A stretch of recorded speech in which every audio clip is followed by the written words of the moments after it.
দলের দলনেতা এখন উপস্থাপন করবেন efficient doctor Imtiaz Ahmed, IPP and expansion director.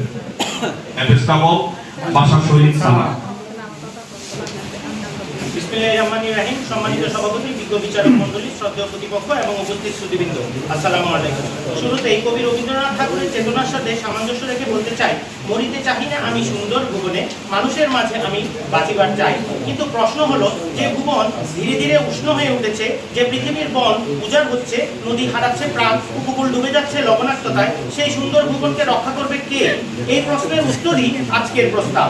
জলবায়ু পরিবর্তন মোকাবেলায় সামাজিক সংগঠনগুলোর সম্পৃক্ততা আরো বাড়ানো উচিত। মাননীয় সভাপতি, আমাদের প্রথম বক্তা বিষয়ের সংজ্ঞা, প্রেক্ষাপট এবং মূল দর্শন তুলে ধরেছে।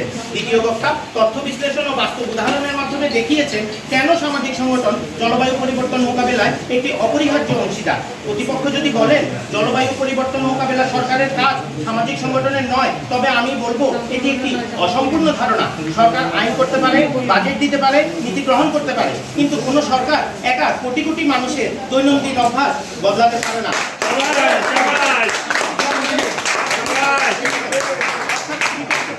মানুষের অংশগ্রহণ সীমিত নয়। একজন স্বেচ্ছাসেবক একটি পরিবারকে সচেতন করতে পারে, একটি সংগঠন একটি গ্রামকে বদলে দিতে পারে।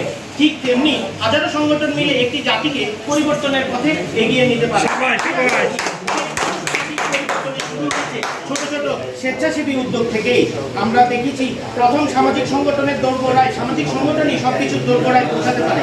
দ্বিতীয়ত তারা পরিবেশে সচেতনতা সৃষ্টি করে। তৃতীয়ত তারা দুর্যোগ পূর্ব প্রস্তুতি, দুর্যোগকালীন সহায়তা এবং দুর্যোগ পরবর্তী পুনর্বাসনে গুরুত্বপূর্ণ ভূমিকা রাখে। নেতৃত্ব গড়তে শিখায়। পঞ্চমত তারা সরকার, নাগরিক সমাজ, সাধারণ মানুষের মাঝে কার্যকর সেতু বন্ধন তৈরি করে। অতএব আমাদের প্রস্তাব কেবল যুক্তিসঙ্গত নয়, বাস্তবসম্মত। প্রকৃতি শুধু আমাদের সম্পদ নয়, এটি ভবিষ্যৎ প্রজন্মের অধিকার।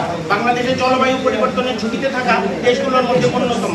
উপকূলীয় এলাকা, চরাঞ্চল, হাওড় বা পাহাড়ি এলাকা, সবখানেই মানুষ জলবায়ুর প্রভাব অনুভব করছে। এই বাস্তবতায় কেবল সরকারি উদ্যোগ নয়, স্থানীয় সামাজিক সংগঠন, যুব সমাজ প্রতিষ্ঠান, সাংস্কৃতিক সংগঠন ও স্বেচ্ছাসেবকদের অংশগ্রহণ আরো বাড়ানো ছাড়া টেকসই সমাধান সম্ভব নয়।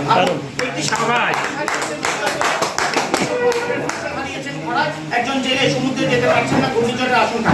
এই মানুষগুলোর পাশে প্রথমে কে দাঁড়াবে? এই মানুষগুলোর পাশে দাঁড়ায় সামাজিক সংগঠনের স্বেচ্ছাসেবীরা। এটাই মানবতা, এটাই সামাজিক দায়িত্ব। মূল প্রশ্ন ছিল সামাজিক সংগঠনের সম্পৃক্ততা আরো বাড়ানো উচিত। আমরা দেখিয়েছি জলবায়ু পরিবর্তন তাদের সম্পৃক্ততা বাড়ানো শুধু উচিতই নয়, এটি সময়ের অপরিহার্য দাবি। শেষ করছি এই প্রশ্ন, আমরা পূর্বপুরুষের কাছ থেকে উত্তরাধিকার হিসেবে পাইনি, আমরা এটি আমাদের সন্তানদের কাছ থেকে ধার নিয়েছি। আসুন সেই ধার যথাযথভাবে ফিরিয়ে দেই। আজই সামাজিক সংগঠনগুলোর সম্পৃক্ততা আরো শক্তিশালী করি। এই বিশ্বাস নিয়ে আমি প্রস্তাবের পক্ষে আমার বক্তব্য শেষ করছি। ধন্যবাদ।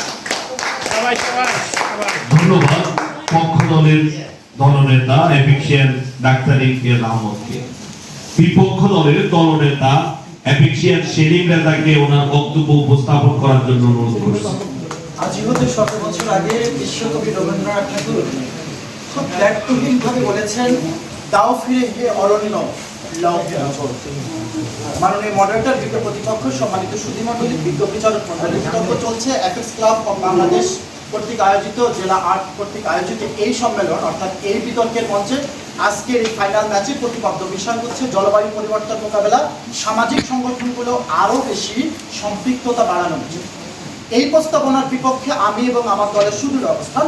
আমার দলের প্রথম বক্তা বিষয়টির যুক্তি উপস্থাপন করে দিয়েছেন, সংজ্ঞায়ন করেছেন।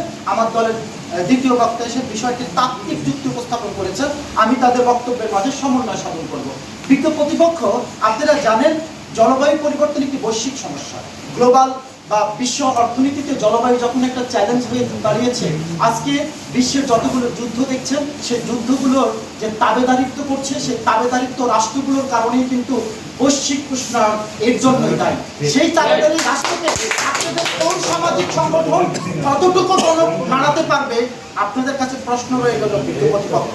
বিজ্ঞ প্রতিপক্ষ বন্যা নিয়ন্ত্রণ মাঠ, নবায়নযোগ্য জ্বালানি বিনিয়োগ, শত শত কোটি টাকার এই বিনিয়োগ জলবায়ু পরিবর্তনকে আরো বেশি প্রাণবান আরো বেশি উদ্বুদ্ধ করবে। সেই জলবায়ু পরিবর্তনের এই উদ্বুদ্ধকরণের জায়গায় কোটি কোটি টাকার বিনিয়োগ আপনাদের সামাজিক সংগঠনগুলো নিতে পারবে না সরকারি পরিকল্পনা ছাড়া। সরকার যখন কোটি কোটি টাকার পরিকল্পনা করবে তখনই আমরা বন্যা নিয়ন্ত্রণ বাঁধ নিয়ন্ত্রণ করতে পারবো। আমরা তখন জ্বালানি নিঃসরণ, আমরা তখন কার্বন ডাইঅক্সাইড বা যে গ্রিন হাউস গ্যাস, এই গ্রিন হাউস গ্যাসটাকে আমরা নিঃসরণটা কমাতে পারবে। বৈশ্বিক উষ্ণায়নের চ্যালেঞ্জ মোকাবেলা সরকার এবং আন্তর্জাতিক সংস্থাগুলো ছাড়া এককভাবে কোনো সামাজিক সংগঠন এর নিরাকার এর নিরাময় করতে পারবে না। আপনাদের দ্বিতীয় বক্তা এসে চমৎকারভাবে বলেছেন বিদ্যুৎ ব্যবহার কমাতে পারলে আমাদের সচেতনতা বাড়বে। আপনাদের কাছে আমার প্রশ্ন রয়ে গেল, বিদ্যুৎ ব্যবহারটা জ্বালানি নিয়ন্ত্রণ করবে, এই নিয়ন্ত্রণটাকে আপনাদের তথাকথিত সামাজিক সংগঠনগুলো করতে পারবে? আপনাদের দলের দলনেতা খুব চমৎকারভাবে বলেছেন নদী যখন প্রাণ হারাচ্ছে তখন সামাজিক সংগঠনগুলো আমরা দায়িত্ব নিয়েছে। আপনারা কি নদী দখল খাল দখল করতে পারবেন সামাজিক সংগঠন দিয়ে? আইন করে সরকারকে তার পদক্ষেপ নিতে হবে। এই আমাদের এই সবুজ প্রাণ বাঁচতে, আমাদের এই সবুজ লোকালয় বাঁচতে আমরা বাঁচবো, আমাদের আগামী প্রজন্ম বাঁচবে। এই আগামী প্রজন্মের জন্য একটি সবুজ সুন্দর বাংলাদেশ বিনির্মাণের প্রতিশ্রুতিতে আমরা আপনাদের কণ্ঠকে আরো বেশি প্রাগবান করে করতে চাই। জলবায়ু পরিবর্তন সামাজিক সংগঠনগুলো সম্পৃক্ততা আরো বেশি বাড়িয়ে নয়, বরঞ্চ সরকারের কার্যকর এবং গঠনমূলক কর্মকাণ্ডের ফলেই আমরা জলবায়ু পরিবর্তনের মতো এই গ্লোবাল বা বৈশ্বিক চ্যালেঞ্জ মোকাবিলা করতে পারবো। ধন্যবাদ মাননীয়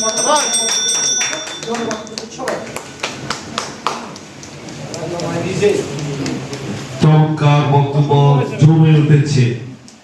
আমরা যুক্তি খণ্ডনে চলে এসেছি। যুক্তি খণ্ডনে পক্ষ দলের দলনেতা অ্যাপেক্সিয়ান ডাক্তার ইমতিয়াজ আহমদকে ওনার যুক্তি উপস্থাপন করার জন্য অনুরোধ করছি। বিসমিল্লাহিররহমানিররহিম। সম্মানিত সভাপতি, বিজ্ঞ বিচারক মণ্ডলী, শ্রদ্ধেয় প্রতিপক্ষ, উপস্থিত সুধীবৃন্দ, আসসালামু আলাইকুম। আজ প্রতিপক্ষ বারবার বোঝানোর চেষ্টা করেছেন যে জলবায়ু পরিবর্তন মোকাবেলার মূল দায়িত্ব সরকারের, তাই সামাজিক সংগঠনের সম্পৃক্ততা বাড়ানোর প্রয়োজন নেই বা এর গুরুত্ব সীমিত। কিন্তু আমি বিনয়ের সাথে জানতে চাই, সরকার কি প্রতিটি পরিবারের দরজায় গিয়ে পরিবেশ শিক্ষা দিতে পারে? সরকার কি প্রতিটি স্কুলে প্রতিদিন পরিবেশ সচেতনতার কার্যক্রম পরিচালনা করতে পারে? সরকার কি প্রতিটি গ্রামে স্বেচ্ছাসেবক তৈরি করতে পারে?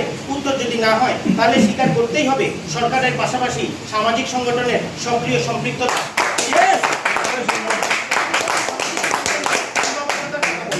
কিন্তু তারা একটি বিষয় এড়িয়ে গিয়েছেন, সম্পৃক্ততা বাড়ানো আর সরকারের বিকল্প তৈরি করা এক জিনিস নয়। আমরা কখনোই বলিনি যে সামাজিক সংগঠনগুলো সরকারকে প্রতিস্থাপন করবে। আমরা বলেছি সরকার, স্থানীয় প্রশাসন, শিক্ষা প্রতিষ্ঠান, গণমাধ্যম এবং সামাজিক সংগঠন সবাই মিলে একটি শক্তিশালী অংশীদারিত্ব গড়ে তুলবে। কারণ জলবায়ু পরিবর্তনের মতো বৈশ্বিক সংকট কোনো একক প্রতিষ্ঠানের পক্ষে মোকাবেলা করা সম্ভব নয়।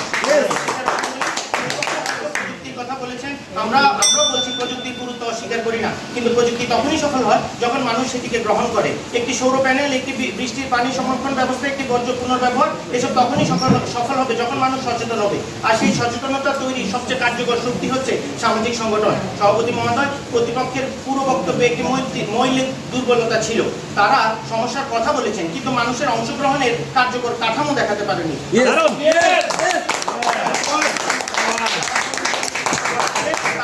প্রথম সারিতে কাজ করে, তারা পরিবেশ শিক্ষা ছড়িয়ে দেয়, তারা রাষ্ট্র জনগণের মধ্যে আস্থার সেতু বন্ধন তৈরি করে। আজ কোনো কল্পনা নয়, এগুলো বাস্তবতা। আজকের বিতর্কের মূল শব্দটিই ছিল আরো, অর্থাৎ সামাজিক সংগঠন কাজ করছে এটি সবাই মানে, কিন্তু সামাজিক সংগঠন জলবায়ু সংকট যখন আরো গভীর হচ্ছে তাদের অংশগ্রহণও কি আরো বাড়ানো উচিত নয়? বেশি সংকট মানে বেশি সহযোগিতা, বেশি ঝুঁকি মানে বেশি জনসম্পৃক্ততা, বেশি দুর্যোগ মানে বেশি সামাজিক দায়িত্ব। বাস্তবতা তুলে ধরেছি, কল্পনা নয়, কার্যকর সমাধানের পথ দেখিয়েছি। এই কারণেই আমরা দৃঢ়ভাবে বিশ্বাস করি জলবায়ু পরিবর্তন মোকাবেলায় সামাজিক সংগঠনের সম্পৃক্ততা আরো বাড়ানো উচিত। ধন্যবাদ। চমৎকার বিতর্ক চলছে, আমরা বিতর্কের একদম শেষ পর্যায়ে চলে এসেছি। আজকে বিতর্ক প্রতিযোগিতার একদম শেষ বক্তা এবং উনি যুক্তি খণ্ডন করবেন বিপক্ষ দলের দলনেতা অ্যাপেক্সিয়ান সেলিম রেজা। ধন্যবাদ মাননীয় মডারেটর আমাকে আবার সুযোগ করে দেওয়ার জন্য। আমাদের প্রতিপক্ষ দলনেতা বন্ধু এত এত বেশি বেশি বেশি করেছেন যে তার আলোয় আমরা এত এত আলোকিত যে আলোর ভিড়ে আমরা অন্ধকার ছাড়া এখন আর কিছুই দেখছি না। কিন্তু প্রতিবাদ কার্যকর কোনো কাঠামো আমরা দাঁড় করাতে পারিনি। আমাদের দলের প্রথম বক্তা বলেছে টেকসই উন্নয়ন, আমাদের দলের প্রথম বক্তা বলেছে বৈশ্বিক এই উষ্ণায়নকে মোকাবেলা করবার জন্য সরকারের কার্যকর ভূমিকা পালন করা উচিত। সরকার কি সামাজিক সংগঠনগুলোকে অ্যাপ্রিসিয়েট করছে না?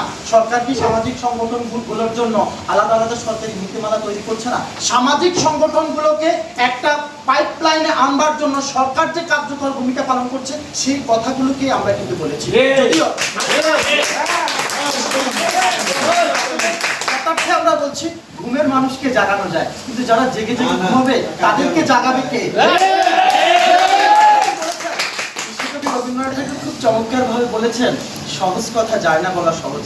আপনাদের এই সহজ কথা সহজে বোঝানো বা বোধগম্য হওয়া কি আসলে আমাদের সম্ভব হবে কিনা আমরা জানি না। তবে আমরা আপনাদেরকে বলতে পারি জলবায়ু পরিবর্তনে সামাজিক সংগঠনের যে সম্পৃক্ততা এটি চমৎকার এবং এটি বাংলাদেশের প্রশংসা করেছে। এর পাশে সরকারি যে পদক্ষেপগুলো সেই পদক্ষেপগুলোকে আরো বেশি বেগবান করবে। এই বেগবানের জায়গাটুকু আমরা বলেছি আরো সম্পৃক্ততা না বাড়িয়ে সরকারি যে পদক্ষেপগুলো রয়েছে সেই পদক্ষেপগুলোতে আপনারা ফলো আপ করুন, আপনারা সেই পদক্ষেপগুলোকে এগিয়ে চলেন, তাহলে আমরা একটি সুন্দর বাংলাদেশ পাবো। আমরা বিশ্বাস করি সামাজিক সংগঠনগুলোর হাতে যতদিন থাকবে আমাদের দেশ, পথ হারাবে না বাংলাদেশ।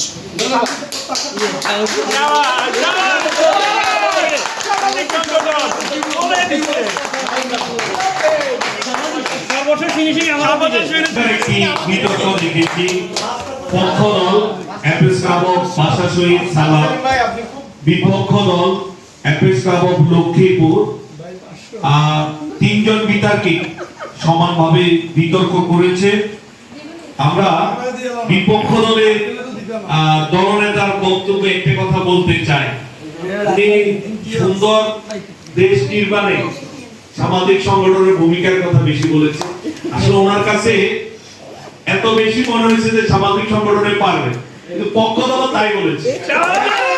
আমরা দুইজনেরই যুক্তি শেষ করতে একটাই জায়গা এসেছে, সামাজিক সংগঠনকে আমরা প্রাধান্য দিয়েছি। আপনারা যেই বিতর্কটুকু দেখেছেন সাবজেক্ট সবগুলো ছিল সামাজিক সংগঠনের উপরে। আমরা যেহেতু সামাজিক সংগঠন করি, আমাদের সাথে বাইরের মানুষের সাথে যে সম্পর্কটুকু আছে, যে বিতর্কের যে টোটাল আজকে যে 21টা সাবজেক্ট আমি দিয়েছি সবগুলো সামাজিক সংগঠনের উপর দিয়েছি। আমরা চেষ্টা করেছি আমাদের জেলা 8-এ সুন্দর একটা বিতর্ক উপহার দেওয়ার জন্য। আমরা আপনাদেরকে সাথে নিয়ে আপনারা আমাদেরকে যেভাবে সময় দিয়েছেন, আপনারা যেভাবে চেষ্টা করেছেন, আমি জেলা দায়িত্বে ছিলাম বিদায় চালিকা শক্তি হিসেবে আপনাদের সকলের সমন্বয়ে আমি এতটুকু নিয়ে এসে পেরেছি আজকের একটা বিতর্ক প্রতিযোগিতা। আসলে বিতর্ক চলবে, বিতর্ক থাকবে, তার মাঝে আমাদেরকে কে কতটুকু বলতে পেরেছে, কে কতটুকু উপস্থাপন করেছে। সুযোগ ছিল বিপক্ষ দলের আরেকটু বেশি করে বলা, সুযোগ ছিল পক্ষ দলের আরেকটু গোছাই দাও, কিন্তু অত দেখা যায় ওই সাইডলাইনের বা সাইডলাইনের কাছাকাছি অনেকে এসেছে, আবার অনেকে ছিটকে পড়েছে। এবং মেঘনার জন্য একটি করতালি। আমাদের অ্যাপিসকা লাকসাম ইউসি কে আমাদের অ্যাপিসকা এফিশিয়াল মাহফুজ নেতৃত্ব দিয়ে একদম নিয়ে এসেছে। আমরা মাহফুজের জন্য একটা করতালি দিই। তো সেই সেরা বিতর্কী যারা বিজয়ী হয়েছে তারা আমাদের হাতে চলে এসেছে। আমি আজকে সারাদিন এই বিচার কার্যক্রম, তিনজন বিচারক আমার পাশে ছিল, এত সুন্দরভাবে বিচার কার্যক্রম করেছে, মানে আমার কাছে খুবই ভালো লেগেছে। আসলে আমরা নিজস্ব কোনো বিচারক রাখিনি, আমরা বাইরের বিচারক নিয়ে এসেছি যেন বিচার কার্যক্রম করতে আমাদের কোনো অসুবিধা না হয়। আমাদের কাছে যে বিষয়টি এসেছে সেই বিষয়টি আমি আপনাদেরকে বলি। রেজাল্ট নেব, এক মার্কের ব্যবধান ভাই, একদম কাছাকাছি হাড্ডাহাড্ডি লড়াই। সেই জন্য একটি করতালি দিই আমরা দুই পক্ষের জন্য। আজকে বিতর্কে জয়ী হয়েছে বলবো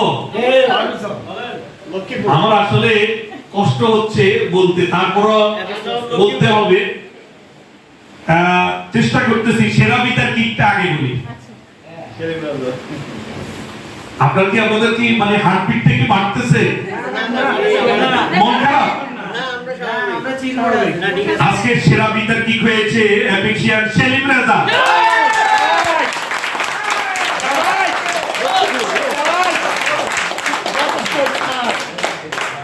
আজকে জেলা 8-এ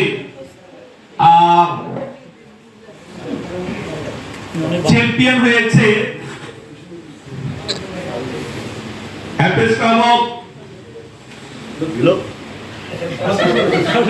লক্ষ্মীপুর।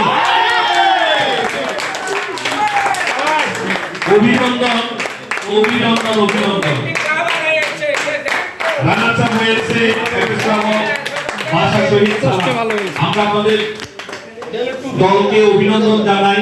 আপনারা প্রস্তুতি নেবেন, আমরা জাতীয় পর্যায়েও আপনাদেরকে নিয়ে যেন আমরা জেলা 8-এর এই বিজয়টি ছিনিয়ে নিয়ে আসতে পারি।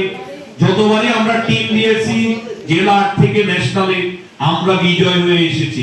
কখনো আমরা মানে যে ন্যাশনাল থেকে বিমুখ হইনি, সবসময় আমরা টিম দিতে পেরেছি। আমরা 2 দল প্রস্তুতি নেন আপনাদের, আমরা চেষ্টা করব 2 দলকে আমরা ন্যাশনালে পাঠাইতে। আমাদের গত বছর জেলা 8 থেকে 2টি দলে এরা নিয়েছে, এই বছরও আমরা জেলা 8 থেকে 2টি দলে নিব জাতীয় সভা।